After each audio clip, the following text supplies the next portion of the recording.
Supporting the peasants of the Department of Antioquia, offering them to expand their agroecological knowledge through scholarships with which they supply all their needs, such as accommodation and food during the study time, and then travel to their regions to replicate all of the knowledge acquired is the work that carries out the Tecnológico COREDI in the Department of Antioquia.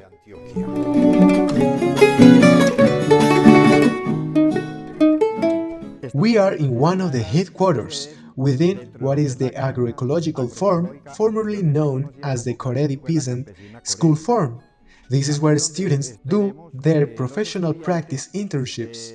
During the internships, they see and complement academic processes in three programs: labor technique in agroecological production, professional technique in business processes, and technology in agroecological production. As we are going to see, there are students, in this case, of technology in agroecological production. They are in the third semester of this program. They do the jobs related to cleaner production.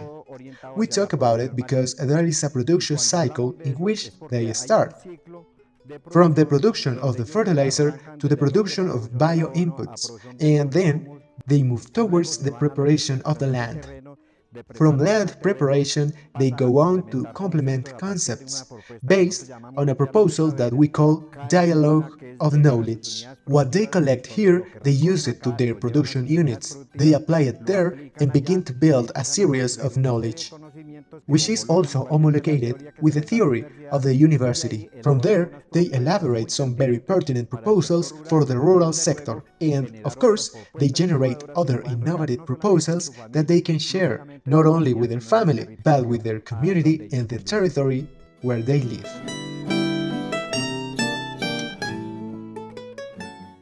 At this moment, the students, as I was saying, in the third semester are doing cultural work. In other words, maintenance work.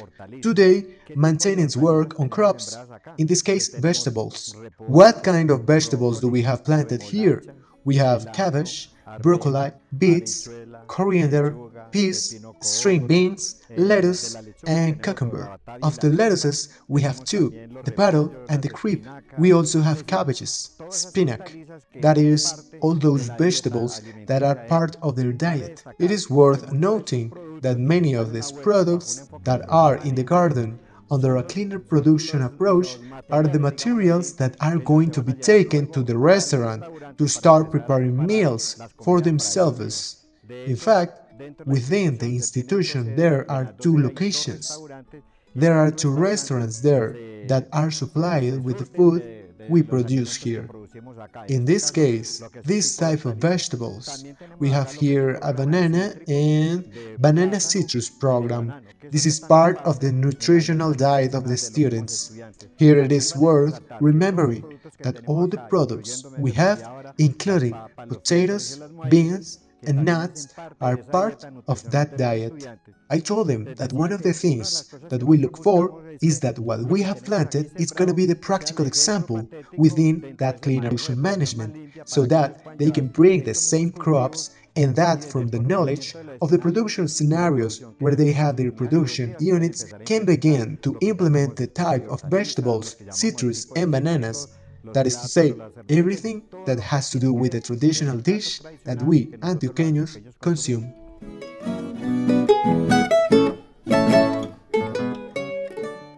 Well, we are inside the farm, in the place where one of the most important cycles begins to take place in a production process and in the production of organic fertilizer. We are using a strategy that uses biodigester bales. What does it consist of?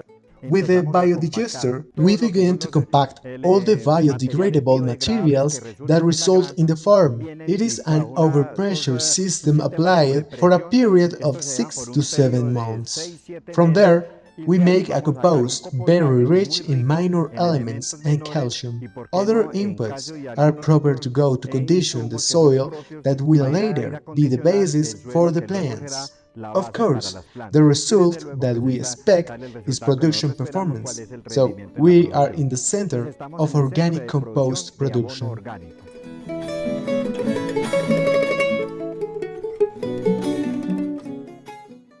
It is noteworthy that once the composting process through that biodigester bell is finished, we move on to another scenario between the farm's productive system, which consists of properly preparing the land to be able to condition each of the plants that we are going to take. As we saw earlier, we have vegetables.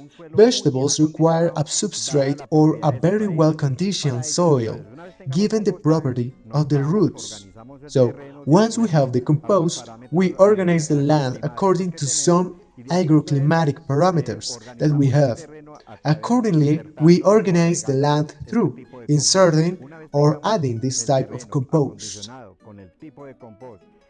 Once we have the land conditioned with the type of compost and with the ideal conditions, we proceed with the sowing. We start to make the line as we see here. The topography is not so pronounced, but it allows us to establish a terrace system. This terrace system, when interacting with the students in the classes, we see that it is a strategy that allows the soils not to erode. Of course, we want the soil to remain with its natural balance. They are being given the opportunity from this very soil management to be able to speak of sustainability in terms of this resource. We start the sowing process. So, in this case, we are going to plant vegetables in this sector, which is the one that is demanding our needs here in the restaurant, where they feed themselves.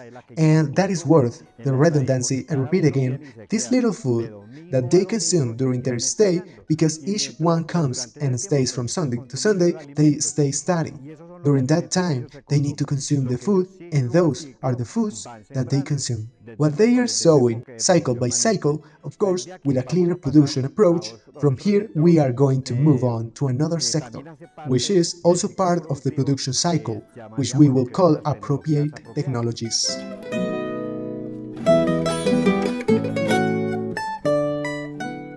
This is another of the sectors that we have been commenting on. In this, one of the sowing is intervened.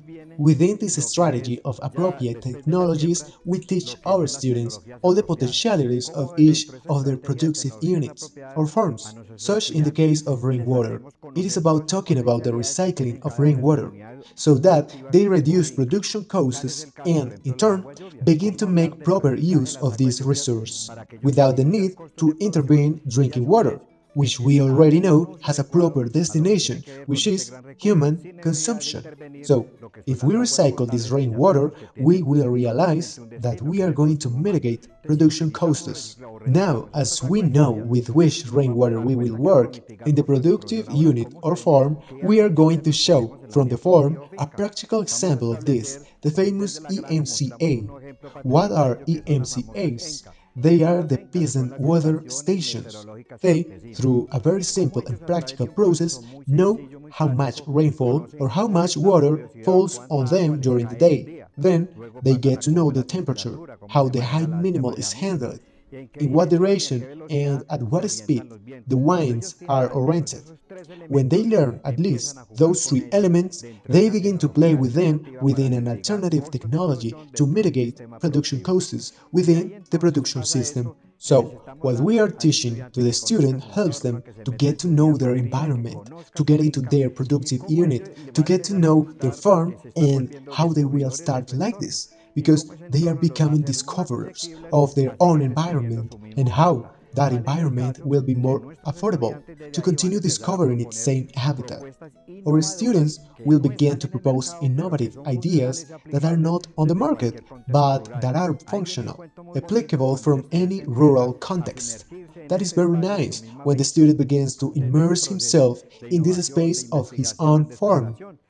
From that process of innovation, research, exploration, that is the famous generational handover. Today, those who have gone through the Tecnológico COREDI begin to discover this. They return to their productive unit, doing that generational change again, because when they migrate to the city, there is no opportunity in the urban. It has to be in this space, in the rural habitat, so that they discover all those potentialities that the farm has, and in that way begin to appreciate its productive system. Such is the case of EMCAs, which I mentioned. There are other alternatives that are delivering to students on a day-to-day basis and in the academic process, so that not only do they enter to the generational change process, but that they, as well as the youth population, begin to motivate those who come back. They say they don't want the countryside to be left alone, that these are the setbacks so that the young people who come back begin to like the countryside.